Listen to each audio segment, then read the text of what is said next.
China's stock market is like that kid in school who overreacts to everything. Remember that time someone looked at them funny and they threw a tantrum? That's the Chinese stock market with government policies. It's a sensitive beast.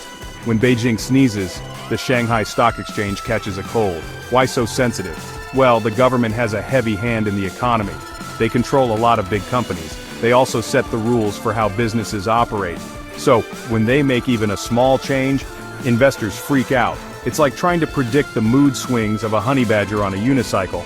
It's unpredictable and a little bit terrifying. This sensitivity makes navigating the Chinese stock market a real pain. You can't just look at the fundamentals of a company. You also have to be a political analyst, an economist, and maybe a fortune teller, all rolled into one. It's enough to make you want to give up and invest in something simple like, I don't know, a nice, stable government bond. Speaking of government bonds, let's talk about policy uncertainty. It's a fancy way of saying, we have no idea what the government is going to do next. And when it comes to China, that's a common occurrence. They're famous for their 5-year plans, but sometimes it feels like they're making it up as they go along. This uncertainty is a stock market killer. Investors hate surprises. They like to know what's coming so they can make informed decisions. But when the government is constantly changing the rules, it's like playing poker with someone who keeps adding cards to the deck. It's impossible to win. And it's not just big, sweeping policy changes that cause problems. Even small, seemingly insignificant announcements can send investors running for the hills. For example, remember when the government cracked down on tech companies? Investors lost their minds, and the stock market took a nosedive. Now you might be thinking, but China's economy is booming. Shouldn't the stock market be doing great? Well, here's where things get really weird. China's stock market has a long history of not giving a damn about the actual economy.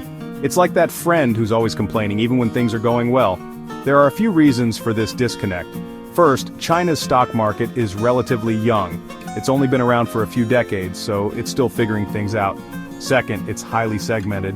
That means there are different parts of the market that don't really interact with each other. Think of it like a high school cafeteria with all the different cliques. You've got your state-owned enterprises, your private companies, and your foreign investors, all doing their own thing. This segmentation leads to inefficiencies. Information doesn't flow freely and prices don't always reflect reality.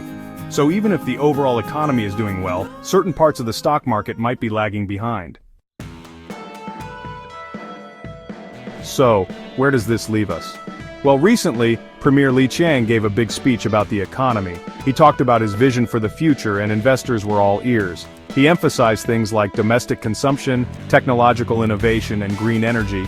He also talked about continuing to open up the Chinese market to foreign investment. Now, whether this translates into actual policy changes remains to be seen, but it's a good sign that the government is at least thinking about these things. Of course, there are still plenty of risks to consider. The real estate market is still a mess, local government debt is a ticking time bomb, and let's not forget about those pesky geopolitical tensions. The bottom line is this: investing in China is not for the faint of heart. It's a volatile market, heavily influenced by government policy, but for those brave enough to take the plunge, it can be a wild and potentially profitable ride.